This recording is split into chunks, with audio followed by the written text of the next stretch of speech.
प्यारे बच्चों, मैं हूं गुरु नितेश। आज हम लोग सीटेट के क्लास में सीटेट और स्टेट का जो क्लास हम लोग कर रहे हैं उसमें आज हम लोग इकाई अंक के बारे में पढ़ेंगे। यूनिट डिजिट के बारे में पढ़ेंगे। यूनिट डिजिट, इसको हिंदी में बोला जाता है इकाई अंक। तो इकाई अंक का मतलब होता है, जैसे कि आप लोग जानते होइएगा कि 5, 2, 3, 7, 8 अगर हम लिखते हैं तो इसको हम लोग बोलते हैं इकाई, इसको बोलते हैं हम लोग दहाई, इसको बोलते हैं सैकड़ा, इसको बोलते हैं हजार, और ये होता है 10,000। ठीक है, तो इसके बारे में हम लोग जानते हैं, पहले पढ़े हैं। अब इसी में हमको इस अंक के बारे में कोई भी मैथमेटिकल कैलकुलेशन दिया रहेगा, चाहे जोड़ रहे, चाहे घटाव रहे, चाहे गुना रहे, और उसमें आपसे पूछेगा कि इसका इकाई अंक क्या होगा, तो यह काम हमको बिना कैलकुलेशन के बताना है। बिना कैलकुलेशन का करने का मतलब कि 23 + 24 + 29 + 32। अब कहता है कि इसका इकाई अंक बताओ, तो इकाई अंक बताने के लिए हमको 23, 24, 29 और 32 सबको जोड़ना पड़ेगा।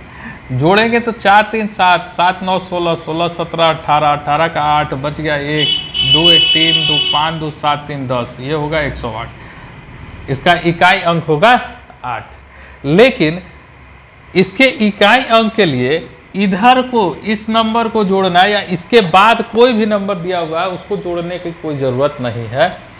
इकाई अंक केवल इकाई को जोड़ के, गुना करके या घटा के हमको प्राप्त हो जाता है। कैसे?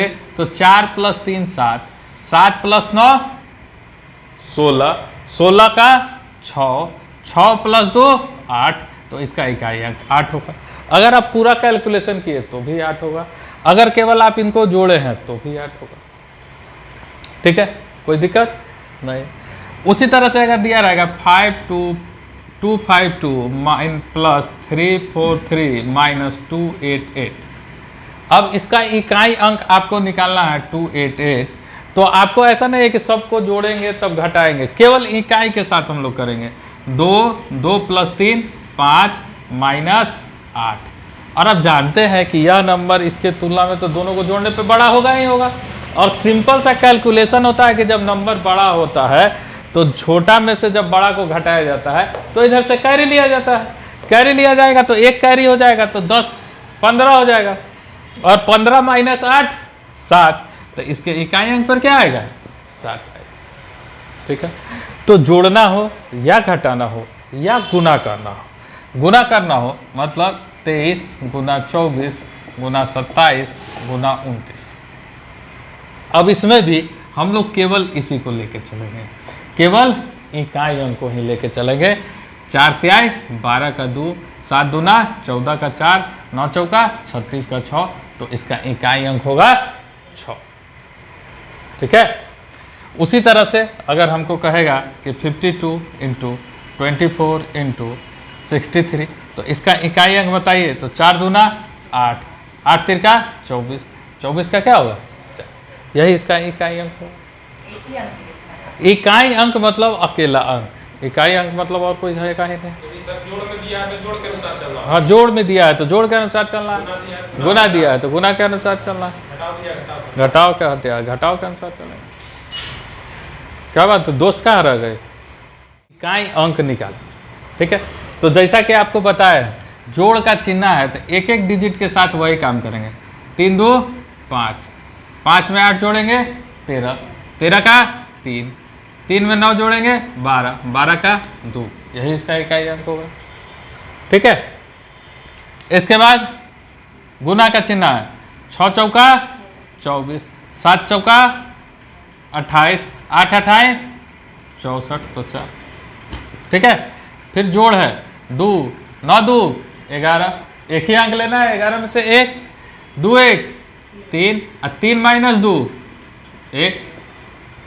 ठीक है, अब यहाँ गुना करना है 8, 8 तिरका 8 तिरका 24 का 4, 4 पचे 20 का 0। ठीक है, यहाँ देखिए 5 तिहाई 15, 15 5 नवा 45 का 5, यहाँ देखिए 8 गुना 0 0, 0 गुना 3 0, यहाँ देखिए 5 गुना 3 15, 6 बचे 30 का 0। सबका आंसर बहुत आसान काम। 3 नंबर बता दें। 3 नंबर में क्या करना है, 2 को जोड़ेंगे 9 से, 9 2 11, 11 का 1, 1 में क्या जोड़ेंगे 2, 2 1 3, 3 में से क्या घटाएंगे 2, क्या आएगा 1। ठीक है, कोई दिक्कत नहीं। अब यहाँ देखिए कुछ हुआ है, यहाँ क्या हुआ है, इसका आंसर 0, इसका आंसर 5, इसका आंसर 0, इसका आंसर 0 आया। इसका कुछ सर्टेन कंडीशन है जो आगे और भी इसका यूज पड़ेगा, नंबर ऑफ जीरो में भी हमको इसका यूज पड़ेगा, इसको समझिए। देखिए यहाँ एक इवन नंबर है, यह एक ऑड नंबर है और यह 5 है ना। तो 0 इवन नंबर जब 5 से गुना होगा तो हमेशा 0 देता है ना। सम संख्या जब भी 5 से गुना करेगा तो 0 देगा। और गुना का बेसिक सा रूल होता है कि एक बार गुणनफल में कहीं भी आपको 0 आ जाए तो उसके बाद वो 0 ही आएगा, उस जगह पर और दूसरा नहीं हो सकता है। क्यों? क्योंकि 0 इंटू एनी नंबर बराबर 0। 0 को किसी संख्या से गुना करे तो 0 हो जाएगा। इसीलिए यहाँ अगर एक 0 था तो अब इसको गुना किए तो यहाँ 0 बन गया, तो फिर यहाँ गुना किए तो 0 बन गया, तो आंसर 0 आ गया।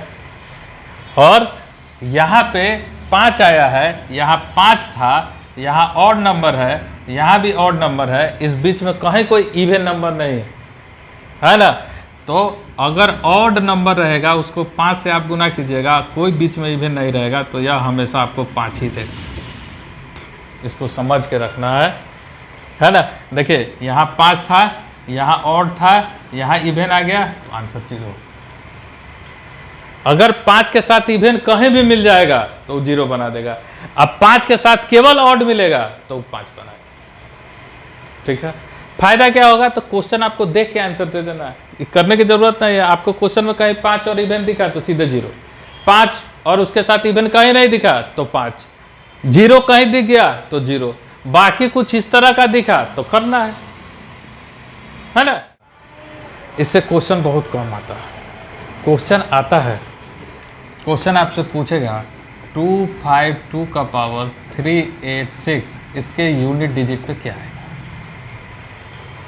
है ना। अब विचित्र दिखने लगा प्रश्न, है ना, कि पहले आप पढ़ाए ऐसा, अब कहते हैं क्वेश्चन आएगा ऐसा, है ना, तो ही तो धोखा हो गया, है ना। तो चलिए इसको सीखने की कोशिश करते हैं हम लोग।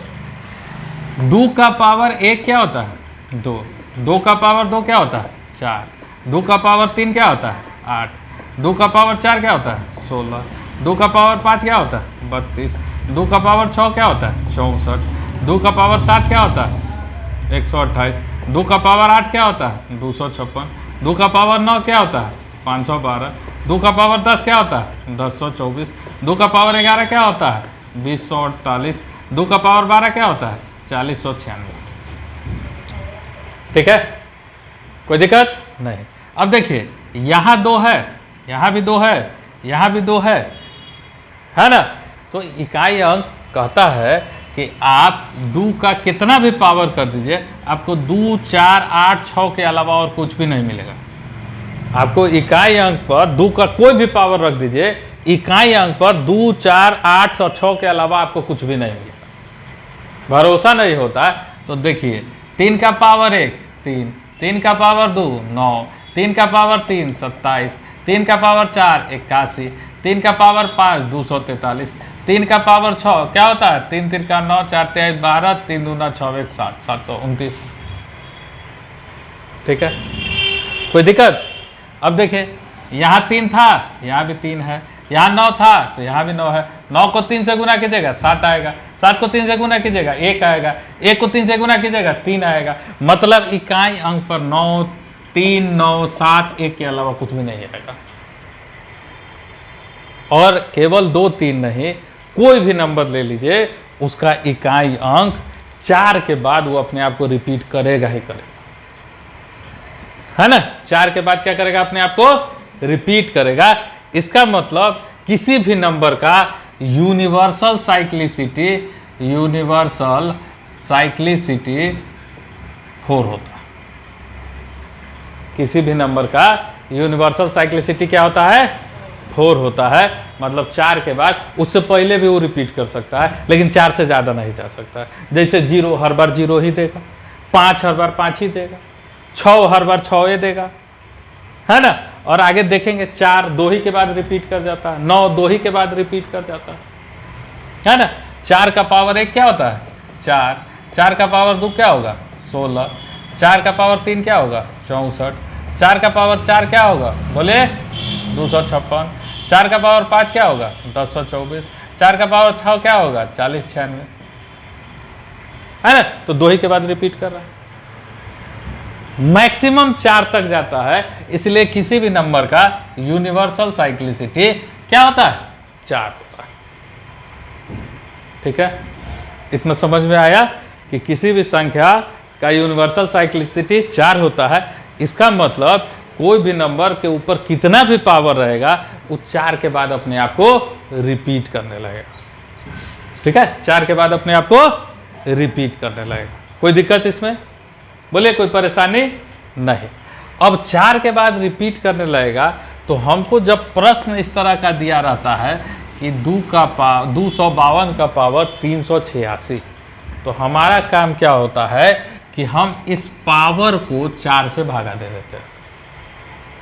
ठीक है, हम इस पावर को क्या करेंगे? 4 से भागा दे देंगे। तो इसका मतलब हम 386 को 4 से भागा दे देंगे। 4 9 36, 26, 4 6 24, बच गया 2। ठीक है, बच गया 2। तो हम पावर को इस शेष से, इस रिमाइंडर से रिप्लेस कर देते हैं। मतलब 2 का पावर 2, इसका मतलब 4, इसके यूनिट डिजिट पे 4 आएगा। ठीक है, अब 2 के पावर 2 क्यों लिखे? क्योंकि हम पहले भी बताए यूनिट से हमको मतलब है, तो ये हमारे किसी काम का नहीं। हमारे लिए क्या चाहिए? 2। ठीक है, इस 25 का हमारे लिए कोई रोल नहीं।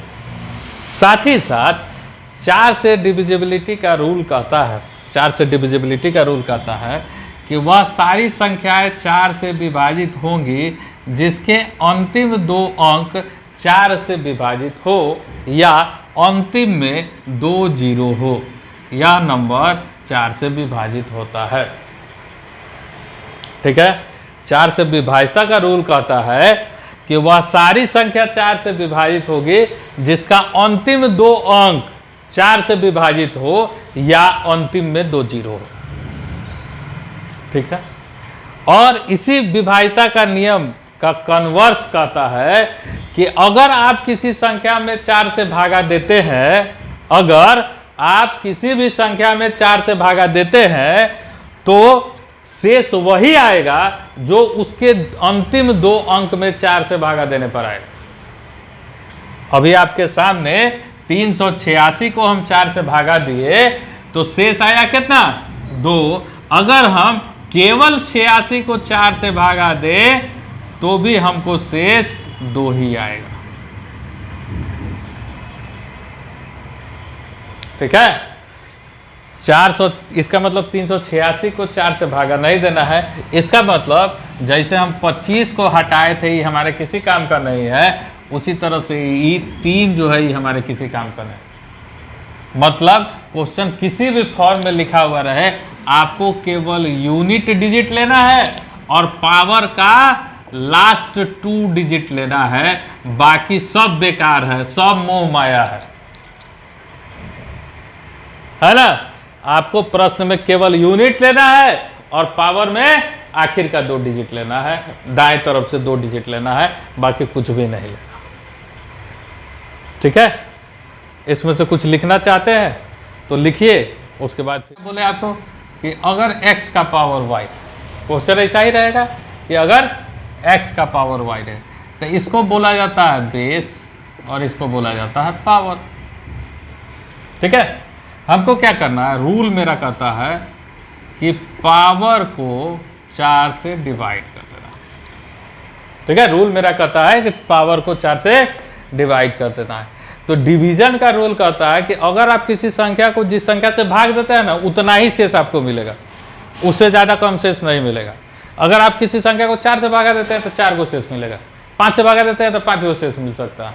अगर किसी संख्या को 100 से भागा दीजिएगा तो 100 को शेष मिल सकता है। कौन कौन?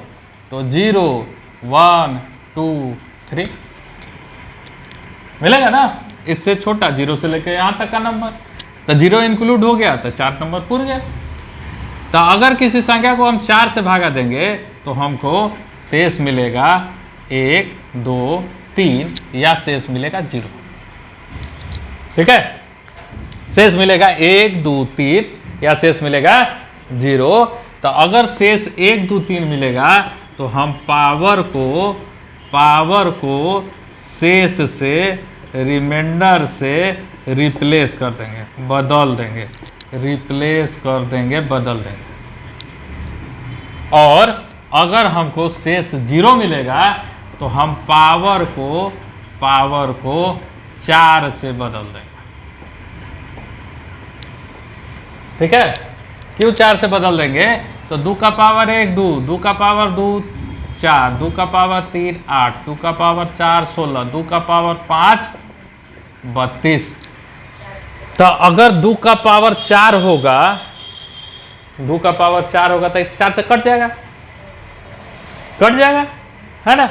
तो कट जाएगा, तो इसका मतलब इसको 4 से बदल देंगे तो 2 का पावर 6 64, 2 का पावर 7 128 और 2 का पावर 8 बोलो 256। तो ये जो 4 वाला का यूनिट डिजिट है वही ना 8 वाला का यूनिट डिजिट है। अगर हम 5 में भागा देंगे 4 से तो शेष क्या बचेगा? 1। तो जो 1 वाला का यूनिट है वही ना 5 वाला का यूनिट डिजिट है। अगर हम 6 में भागा देंगे तो शेष क्या बचेगा? 2। 2 का वाला का जो यूनिट डिजिट है वही ना 6 वाला का यूनिट डिजिट है। समझ में आया? कोई दिक्कत? बोलिए, नहीं जोर से बोलिए, जय माता दी, है ना। तो पावर को अगर 1 2 3 आएगा तो हम पावर को शेष से बदल देंगे। अगर शेष 0 आएगा तो हम पावर को 4 से बदल देंगे, पावर को 4 से बदल देंगे। ठीक है, अब आते हैं सवाल पर। 2583 का पावर 34296 अब भयानक सवाल दिख रहा है, लेकिन अभी आपको बताए हमको यूनिट निकालना है। तो मतलब किससे है? यूनिट से मतलब है। ये हमारे लिए किसी काम का नहीं है। क्वेश्चन हो गया 3। और 4 से विभाजता का रूल क्या कहता है कि आखिर का 2 अंक विभाजित होना चाहिए, तो शेष भी वही देगा जो आखिर के 2 अंक देगा। तो ये भी हमारे किसी काम का नहीं है। तो ये क्वेश्चन हो गया 3 का पावर 68। ठीक है, क्वेश्चन हो गया 3 का पावर 68। अब 68 को भागा दे देंगे 4 से, 4 एकम 4, 7 चौका 28, कट गया। शेष क्या आया? 0। शेष 0 आता है तो पावर को किससे बदल देते हैं? 4 से। तो क्या हो जाएगा? 3 का पावर 4। और 3 का पावर 4 का मतलब क्या? 81, यानी यूनिट डिजिट पे क्या आएगा? 1। नहीं याद रहता है तो 3 गुना 3 गुना 3 गुना 3 कर लेंगे। 3 3 का 9 3 का 27 दिया 81। बनाने लगेगा धाए धाए बनेगा, है ना। सीटेट में इससे क्वेश्चन आता है ना। चूंकि स्टेट में आपके बिहार बीपीएससी क्या करेगा, कितना क्वेश्चन पूछेगा अभी तक कोई डिफाइन नहीं, फिर भी पढ़ना है। वो कहता है पूरा सिलेबस जो मांग रहा है वो गुड़बक, है ना। उसको चाहिए कि पहला से लेकर 10वां तक का सारा किताब रट जाए। तो पहला से 10वां तक का सारा किताब वो पढ़िए जाएगा तो आपसे नौकरी लेने का जाएगा, यूपीएससी ना निकाल लेगा। है पहला से 10वां का सब सब्जेक्ट पढ़िए हो जाएगा तो जाकर यूपीएससी में बैठ के टॉप कर जाएगा। ठीक है, कोई दिक्कत? बोले नहीं ना। तो अगर दिया रहेगा 387 का पावर 789, तो इसका मतलब क्वेश्चन क्या हो गया? 7 का पावर 89। तो इसका 89 को क्या करेंगे? 4 से भागा देंगे। 89 को भागा देंगे 4 से, 4 दूना 8, 9 4 दूना 8, शेष बचेगा 1। इसका मतलब 7 का पावर 1, इसका मतलब यूनिट डिजिट पे आएगा 7। बोलिए, कोई समस्या नहीं ना? लिख लीजिए।